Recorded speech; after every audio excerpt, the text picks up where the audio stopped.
All right, so welcome to video 2 for entrepreneurship and small business. And so we've been talking about advantages and disadvantages of small business. And I just want you to think for a minute about why somebody starts or runs a small business, why somebody goes into this. And probably one of the first things that comes to mind is money. I mean, why else are we working? We're trying to make money. But that is not the main motivation for most entrepreneurs. And a study was done a few years ago by Oxford, and what they found is the number one motivation for people going into business for themselves was independence. They didn't want a boss anymore. They wanted to be their own boss. 39% of respondents who own small businesses said to be independent. The second was that they wanted a challenge.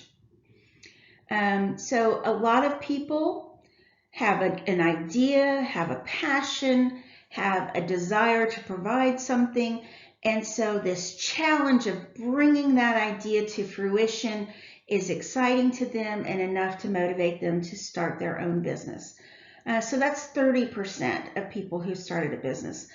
Other factors like the idea of having the idea, having the drive, maybe it's necessity because you lost your job and you can't find one, so you start another job. So there's some other factors in there. And money's dead last. It's 12% of the reason people start their own business. So it's not really about the money.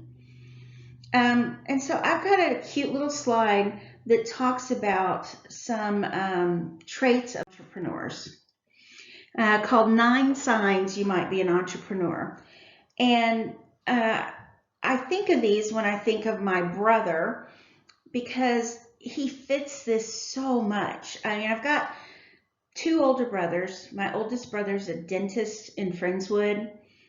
Not risk-taking, not an entrepreneur in any way. There's me, this college professor. It's about as safe as I can be. I worry about paper cuts and in normal times. And then there's my brother, Stephen, the middle child, who is the entrepreneur with the ideas. And so some of the things, hates the status quo. So you see that things could be done differently. Easily bored, oh my goodness. He sells radio ads as his primary career and he finds that, not the most exciting thing in the world. He's probably been labeled a rebel many times. He got into a lot of trouble in high school. Took him a while to get out of college, had a few issues there. Tended to resist authority. He and my father clashed quite a bit. I don't believe he's ever been fired from a job, but he's gotten pretty heated. When he gets an idea, he's obsessed with that idea. He can't talk about anything else but the idea. He finds it hard to relax. He's bad at small talk. We'll come back to that one. And doesn't quite fit the norm. He's different. So bad at small talk. This is probably the one that you look at this list and you think, oh, I don't agree with that. Of course, entrepreneurs can talk to anybody. Yes, that's true. Entrepreneurs can talk to anybody. But they don't want to talk about the weather or how your kids are. It's all about the idea. Remember this obsession thing? He's not going to make small talk with you. He's going to go right to, let me tell you about my new idea and why it's such a great thing. And so that's what that one means. Not that they don't like to chat with people, because they do. They just want to chat about what they want to chat about. All right, so these are some signs that you might be an entrepreneur. So let's look at the more academic list of characteristics. So basically, entrepreneurs are people who design, launch, and run a new business. All right, so they have a new idea or they have an improvement on an existing idea or an improvement on a process for producing a product. And they're willing to take on the financial risk to start a business in that area. Now, the difference between entrepreneurship and small business is entrepreneurs may start out as a small business, but they're typically looking to expand and have a large financial impact. Small business owners that are not entrepreneurs are content to earn enough money to have a good life with their small business. They're not looking for the big payday. They're not looking to sell their business or their idea for lots of money at the end. They're happy making their income and running their business. Entrepreneurs are looking to the future to have an impact, to expand their product. So some of the characteristics of an entrepreneur is first, entrepreneurial spirit. Having those ideas, having the ability to convert that into, and the energy to convert that into a business. Not everybody has that. As I said, I don't. My brother does. And he exudes that entrepreneurial spirit. Ideas are always pinging in his head. If he sees something and it doesn't work the way he thinks it should, he'll start thinking about ways to make it work better. And that's just the way he thinks. That desire for independence, to be your own boss, to control your hours, your working, your time. And entrepreneurs tend to work a lot more in their own businesses than they would working for somebody else. So independence doesn't mean working less. In fact, it probably means working more. Being in control of your own business and your own fate, not depending on somebody else to decide, hey, it's time for a promotion or it's time for a raise. You have control over that yourself. Entrepreneurs tend to love a challenge. That's what gets them up and gets them excited. I said 30% of entrepreneurs are motivated by the challenge. They may have had a family history of business ownership. So in my family, my father was an aerospace engineer. He worked on both the Gemini and the Apollo missions. My dad helped send men to the moon as an aerospace engineer. And after the moon missions, aerospace kind of took a slowdown.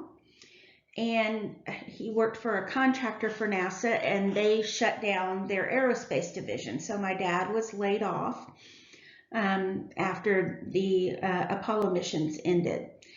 And rather than look for another job in aerospace at the time, we like to say he went temporarily insane and he bought a Western Auto down in the Rio Grande Valley. So we moved down to the Rio Grande Valley and had this giant auto parts store. We lived down there for 3 years. The business it did fine. It didn't do great. But the one who loved it the most was my middle brother, Stephen.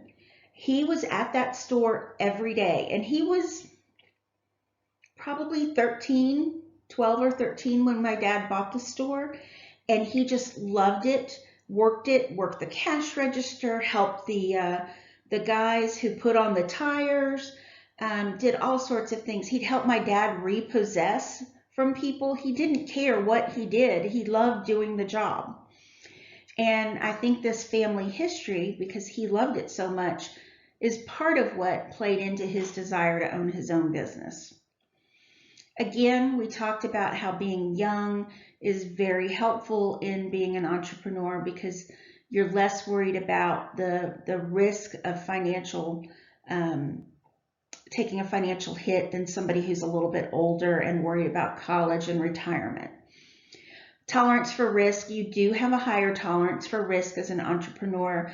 That's why my oldest brother never did any kind of entrepreneurial activities. He's got a very low tolerance for risk. I have a medium tolerance for risk, but I'm not willing to put my financial future on the line. And of course, my middle brother has high. And lastly, motivation. So we talked about this a little before. Maybe your motivation is like my father. He lost his job, needed income, decided to go into small business ownership. Maybe your motivation is you've got this great idea, you see an opportunity, and you want to take it. But something motivates you to take that step that you might not otherwise have taken. All right, so this last section of the chapter, we're going to talk about the business plan or the business model. Your book does not cover this super well, so I want to make sure you're watching the video to get the coverage of this topic. So a business plan or model is the term that's used more now, but your book used plan. It's a written document that serves as a guide for both starting and running your business. And so you use it to get investors to come in and invest in your product and your business. You can use it to take it to the bank for loans or the SBA for loans or getting partners. You use it as a guide for management on what we're trying to accomplish with the business and with the owners. So I know every semester when I teach this class, I ask the students how many of you are interested in starting a business or actually have already started a small business.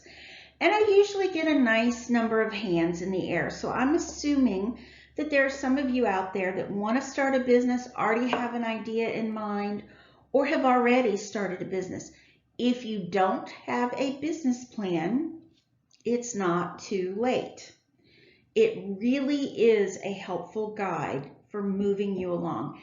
And what the business plan does is it helps you communicate your idea, your business, your model to owners and investors.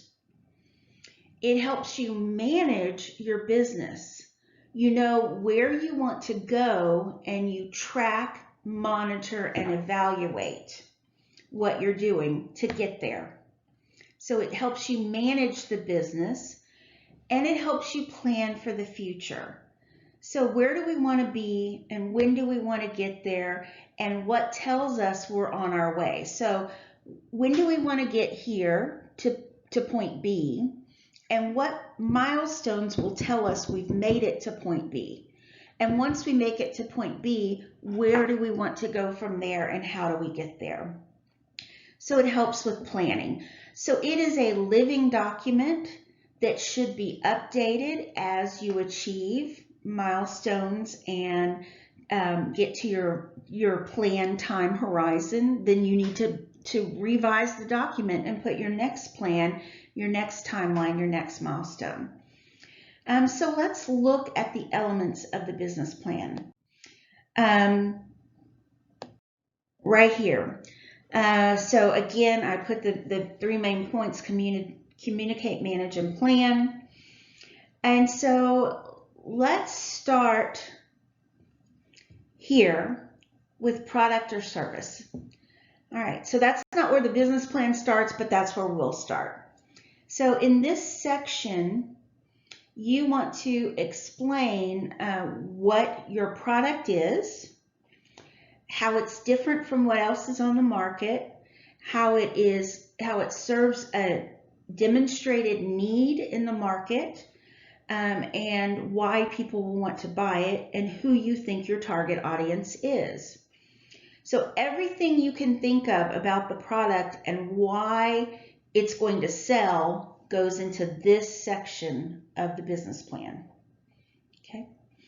Next, you're going to talk about marketing. We haven't talked about marketing yet in this class, but marketing is about setting the right price, promoting the product so that people buy it.